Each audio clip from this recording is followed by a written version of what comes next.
Perfect Turd Podcast, episode 202. Lamar, we have another returning guest with us, sir. The hits just keep on coming. Brooks Davis, he's here again.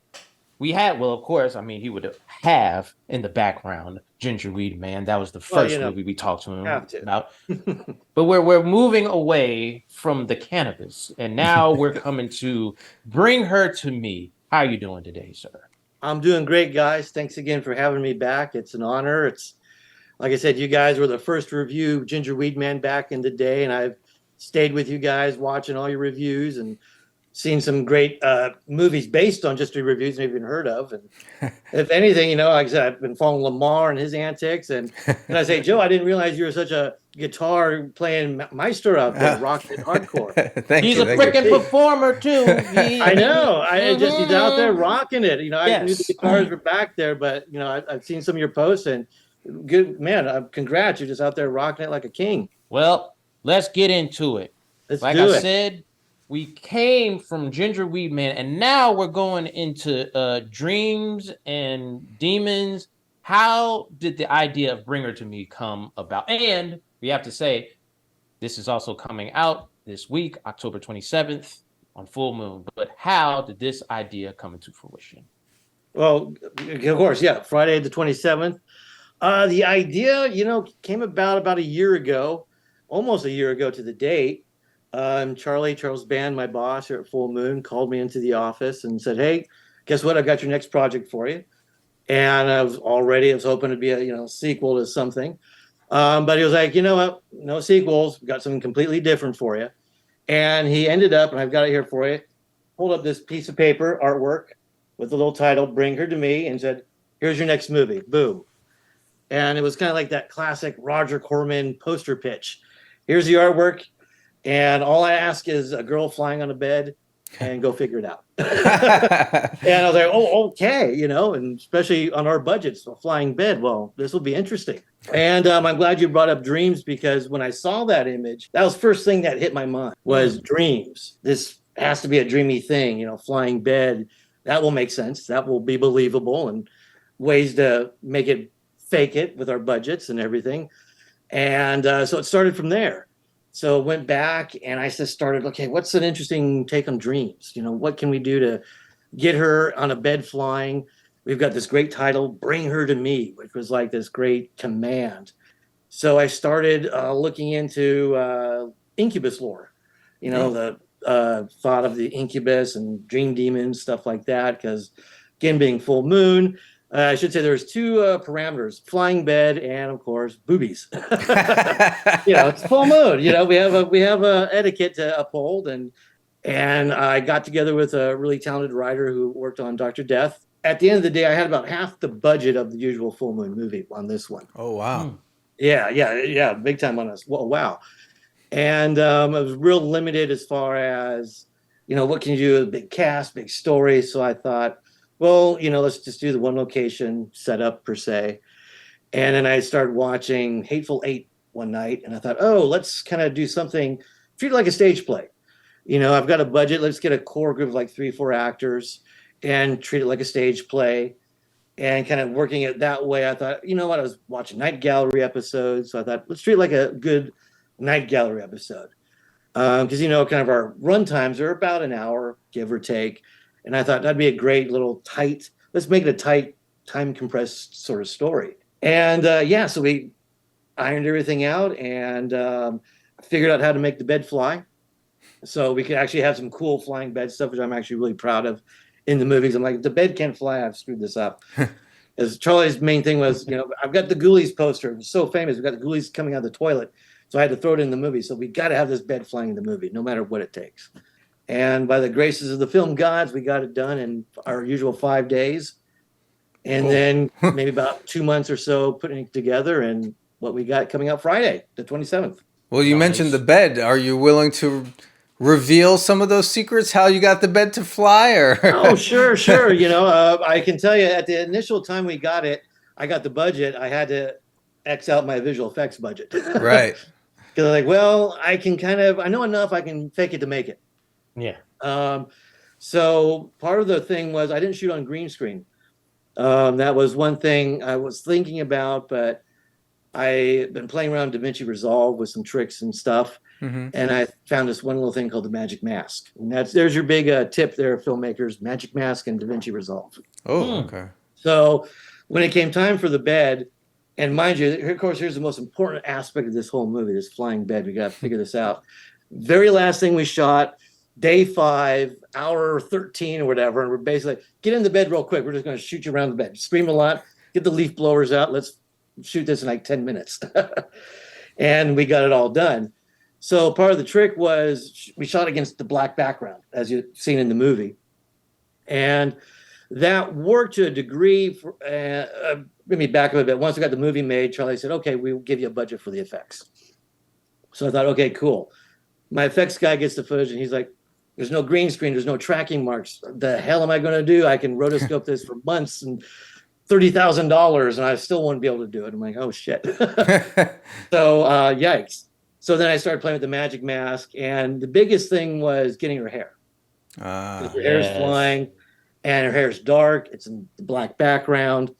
So the way this magic mask worked is actually does real good. You still have to really fine tune play with it, but it captures a lot of that fine tuny stuff. So I was able to do that. I sent that off to the effects guy with the background plates. He could marry the two, put a little wiggle in the bed, and presto bango, it really worked out. You don't see it or you're not paying attention, but that was the trick of the flying bed was a lot of ingenuity and paying to get some awesome aerial drone footage. Oh, okay. Cool. That was the other thing. Because even Charlie goes, when did you get a helicopter? I'm like, no, I found some great drone footage online. So there you go. And that's interesting because I guess you're coming from you would say like a limited budget and you're figuring things out. Like, what are some other tricks you would say like you've learned not just with this film but other films? Because I feel like horror is kind of like one of those things where you have to like learn on the fly, but then you're Oh, like, yeah. we fixed this problem, we can do it again. Like, what are some other things that you've learned from doing like horror films like this and other things? Oh, I think for me, I've always been interested in practical effects. Not even so much practical special effects like blood, gore, stuff like that, but camera effects.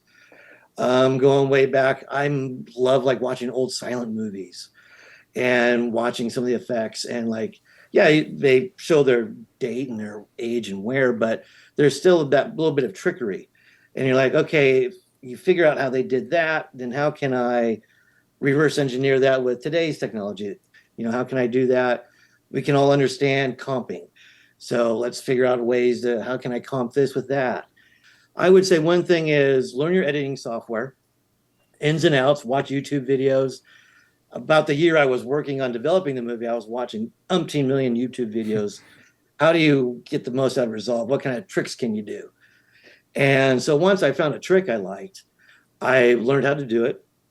And then I learned, okay, now that I can do it, how can I one up it? What can I do on top of that, make it look a little better? Try that out. Maybe it doesn't work. Hopefully it does. And when it does, then there you go. Another thing I look for or I try to do with horror is a lot of times really start thinking about less is more. Of course, we all want those bloody kills and stuff. And one thing I think we see that way too much now. I'm not downing it at all. I think it's great. But I think it helps to say, okay, we've seen so much blood and gore. So maybe think of a more visually simplistic way to show a death.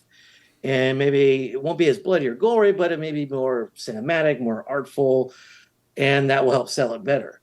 So always think about ways to be creative and sell your gag, sell your visual on a different scale or level. Don't get so stuck. I got to have this big thing or whatever. The other thing, write what you know you have as well. If you know you've got a location, write to the specifics of that location. Know how you can trick it out. If you have a car or something like that, okay, I've got a car. I mean, work that into the scenario, and then look at ways how you can do the poor man's process. Yes. So now with Bring Her to Me, me and Lamar were tossing around some theories before. Okay. But you mentioned that it's not a sequel because we thought it was potentially related to Don't Let Her In, another Full Moon Features movie. We were like, I don't know, the actresses look similar, the font is similar. Could this be a broader cinematic universe of beautiful demon women or something? And Joe coined that term, so you gotta. The hot demon if you ever woman. do a movie of demon cinematic- women, Joe's getting credit. Yes, yes. And what's funny is you bring that up because, of course, when I heard the title, there was almost kind of in my head like, are we doing like this weird trilogy of her movies? Her this, her that. But initially, nothing to do with Don't Let Her In at all. Okay. I think just maybe the title. But in a weird way, when I was writing it, because of the characters and stuff, I wanted to name a character after an evil ex-girlfriend of mine. And it turned out her name was the same name as the character from Don't Let Her In. Ah. So I'm like, okay, that could be problematic because that's going to start stirring people thinking what you're thinking. It's a sequel, indirect, prequel, whatever. But I thought, okay, I'll let it go. Who cares? No one remembers the name of the people, just the title. And it had nothing else to really do. And then I started seeing some comments come up online when the title was announced. I'm like, people already, like you said, speculating. I'm like, okay, here we go. And then someone internally read it and was like, yeah, the name's the same. And there's a little bit of action that's eerily reminiscent. Is this whatever? And I'm like, well, it could be like a distant cousin. I mean, that movie did well for us. So why not? And Ted Nicolau's awesome, did a great job. So I'm not going to be upset if I piggyback off the awesome Ted Nicolau. But after a little thought, I was like, okay, let's change the name. Let's change that little bit of action because, yeah, I did want this to be its own thing. I did kind of think about like, well, I could play in that same world, even if it's not directly. I could say, sure, Joe, yeah, totally is a extension of it. Hey, it's all these crazy demon people running around doing stuff, and it's always got to be a her involved.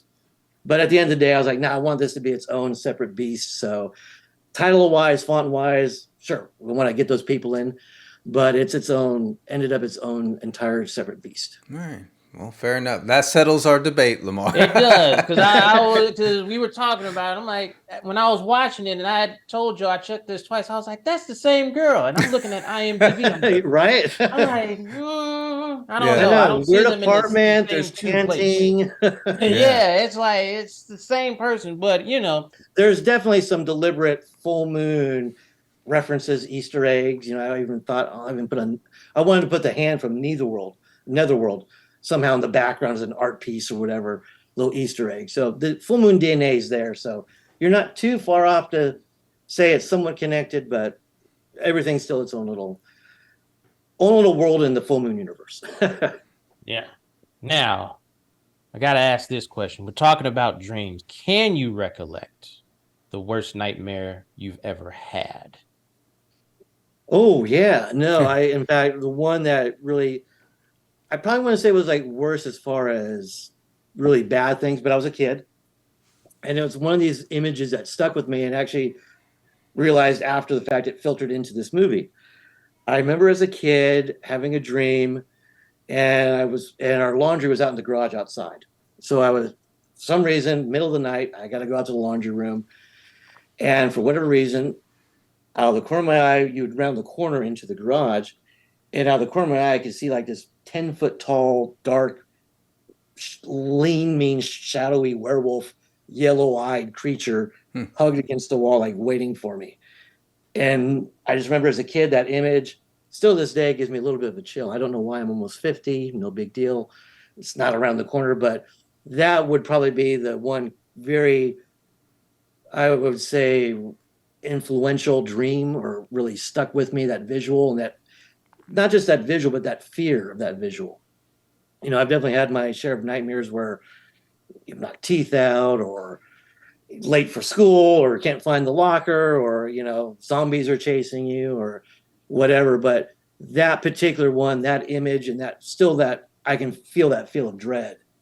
And then so once I realized, oh, the demon's got yellow eyes. So there you go. There's all that little subconscious stuff filtering its way in. The movie stars Bec Doyle. My question was, do you know if she's ever dated B-movie review podcasters?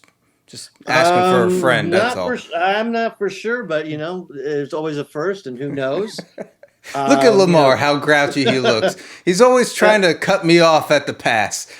If you would ask for my help, I would go, back you up a little bit. We're trying to ask about the movie. I am asking about the You're movie. trying to do more than get He's this trying to bed get a nice fly, interview so. going, maybe a one-on-one interview over a nice dinner, relaxed Yeah. setting. The people Yeah. want to know, Lamar. I'm just asking Yeah. questions here. He's gonna have an interview with her. I'm not even gonna know about it. People are gonna say, "Hey, what about the interview?" With Yeah, that'll be one of those. Lamar, you're busy today, right? Yeah, I got you're this. Well, we'll busy. just Yeah. Photoshop your face in there every now and then. Yeah, I'll just be random stuff. But well, just talking about the movie, I guess like I've noticed with Full Moon, and I think I'm getting to enjoy this. They cut things like around the 60 mark. Was that just like a mandate, or was it just like everybody was doing it and it was just you just started doing it? Yeah, it's not so much, I would say, an official mandate. Mhm. It's more of kind of what's dictated by our schedule and budgeting. Mm. Because on the average, our shoots are 5-day shoots. So you figure a 12-hour day, that's 60 pages. Yeah. So that's kind of, I think, where the math comes in with the hour-long runtime. If we can squeeze more out, sure. I mean, I definitely was hoping to squeeze everything out I could of this. In fact, there's only one little, maybe minute and a half little scene that didn't make the movie. That was a little nothing burger scene that was repetitive, and I didn't like the way it started. And so just like, okay, we don't need that. And some of it made its way into a flashback in the movie. So it is there. We've been enjoying. I like the short run times because a lot of the movies we review are too freaking long, and I like the 60 and out. No, I agree. I think I think every movie works. I mean, some movies can work at a longer runtime, but I think sometimes the B movies, horror movies, the storylines aren't, and I don't mean this in any bad way, they're not necessarily epic storylines. Yeah. They're usually the night of or something. So yeah, I think a quicker runtime helps. And I think too, why one little trick with this one, because I knew my runtime would be about an hour, that helped me cut a lot of fat from the script. I didn't want any scenes feeling unnecessary, like, okay, we're filling a gap. And I didn't want scenes to feel as though they went too short. Like, okay, I'm wanting a little bit more. Now we're back to here or cutting to here, or this doesn't make sense. I wanted everything to be short, but be tight, but pack a lot into it, whether it was with dialogue, subtleties in the performances, stuff like that. So that's how I kind of worked around making that hour feel like you were getting the most out of it and you weren't feeling you were getting rushed or a half-assed movie. Which sometimes, I'm not talking about Full Moon movies, but sometimes you see some of these other movies and they do feel like you're rushing through it to get stuff. And you're maybe not focusing on something that could be more important, that could sometimes be more important story-wise. So I think what we've done a good job at Full Moon is trying to condense everything, give you the stuff you want with a good little story wrapped around everything. People can check out Bring Her to Me on Full Moon Features, and then is it going to go to any of the other? Yeah. The 27th on the Friday, 27th Full Moon Features, and hopefully it'll be on our Full Moon Amazon channel. And then we should find it on Tubi a few short weeks later. And wherever else, hopefully we can license it out. We were pretty fortunate with Ginger Weed Man, Full Moon, Amazon, Tubi, Peacock of all places. You can watch it, and Roku channel, I think some other stuff. Nice. So I'm definitely a big proponent to get all this stuff out there as many markets as possible. And we learned last week from our interview with Frank Meyer, and we encourage everyone now. Yes. Watch the movies on the streamers and leave reviews, because that's how things do well. No, definitely. One thing, again, with Full Moon, we've been around 30, 40 years. Everyone thinks, oh, you're a big part of Hollywood. And while we are part of Hollywood, we're still, a very modest, low budget film studio. We don't have the, we don't have the film budgets, and we certainly don't have the advertising budgets. So, we really do rely on word of mouth and, watch the movie streaming however you can and write about it, whether it's on Letterboxd or you do your little YouTube review, whether you guys do your review or the fans do their own reviews. That's how our movies thrive and do success. I mean, that's how Don't Let Her In was a real big hit. It got on Tubi, found an audience, and people were talking about it. That's the main way: is get out there. Even if you get a free trial for a week, suck all those movies in for 7 days or a month, however you get, and write about them, review them, because I think any of the low budget budget roles of movie making, that's how we're going to thrive. That's how we're going to get seen. Well, Mr. Brooks, we thank you for joining us once again. We look forward. Bring Her to Me out this week, the 27th of October. Check it out, everyone. Hey, thank you guys. It's been a real pleasure. And all you guys keep watching this awesome podcast. It's always a favorite of mine. And I look forward to being back with a third movie for you guys. Review. Oh, yeah. Anytime. Oh, yeah. You're always welcome. Yeah, yes, always. absolutely. Oh, thank you guys. No, Yes. definitely. You're my favorite. So it's an honor and pleasure. Yeah, anytime, thank you. every time. Cool. Peace. Take care, guys. Till next time. Bec Doyle, call me.